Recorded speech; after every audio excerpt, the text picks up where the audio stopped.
Okay, this video is for your second step, which is making the kaleidoscope from your mirrored image. So at this point, either you're opening up your mirrored image and you'll notice in your layers palette that it's flattened, that you don't have all these layers, or you are watching this video directly after and you still have all of these layers. So what we need to do, if you are someone that has all of these layers and you're working with your image that you just saved, you are going to go up to where it says layer and you're going to flatten your image. And flattening that image is going to make all those layers one piece, and you'll notice in your layers palette now it's just going to say background. Next, what we're going to do is we're going to go Command J and we're going to duplicate that background. So now we have background and we have a layer 1 that's sitting right on top of it. We are not going to move that. What we're going to do is we're going to go up to where it says Edit. We're going to scroll down to where it says Transform, and we are going to rotate it either 90 degrees clockwise or 90 degrees counterclockwise. It is completely up to you which direction you want to do.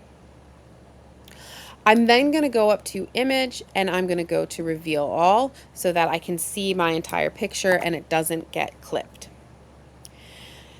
The next step is going to be, in order to see my kaleidoscope, I need to blend the kaleidoscope. So making sure that I am highlighted on that layer 1, which it already should be. I'm going to go up to my top blending options where it says normal. I'm going to click on the drop down menu and I'm going to scroll through and I'm going to look at the different options of how that top layer blends with your background layer. So this is completely up to you. You make up the decision of what you think looks best, okay?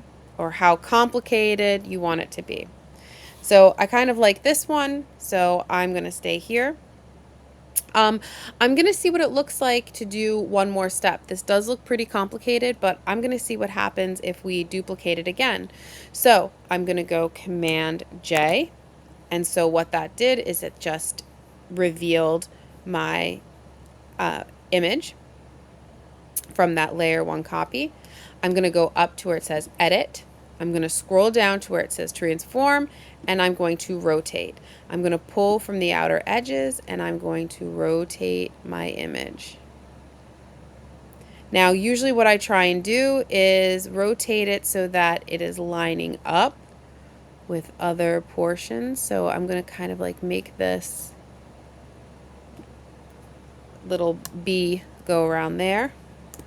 Press return. And I'm going to go image, reveal all.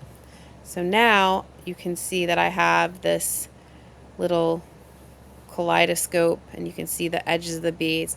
I'm going to try it one more time. Again, this is up to you. If you want to continue to go and copy, you go Command J. Again, I'm going to go to Edit, Transform. I'm going to go to where it says Rotate. I'm going to pull my cursor all the way out, and then I'm going to put this one about right here.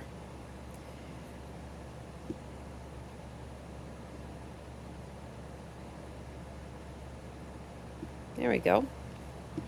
Okay, so if you like it, you can keep it. You can continue to keep, rotating and creating new, more complicated pattern. I can add it one more time. That kind of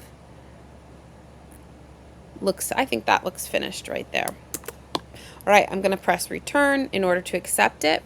At this point, it's up to you. You can go to your crop tool. You can decide if you want to crop it or how you want to crop it.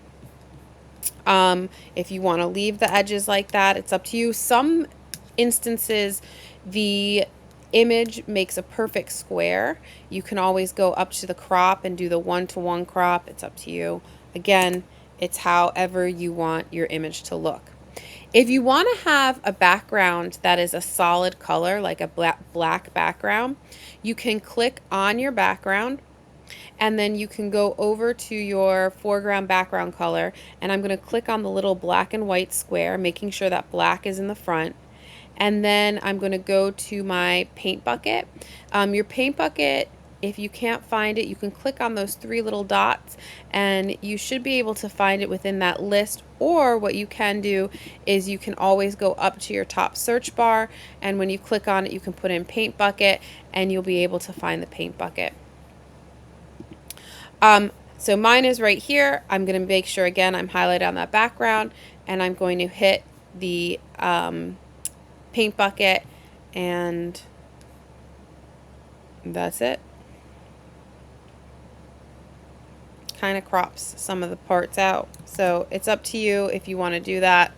Otherwise, you can just leave it like this, and you can have a beautiful kaleidoscope.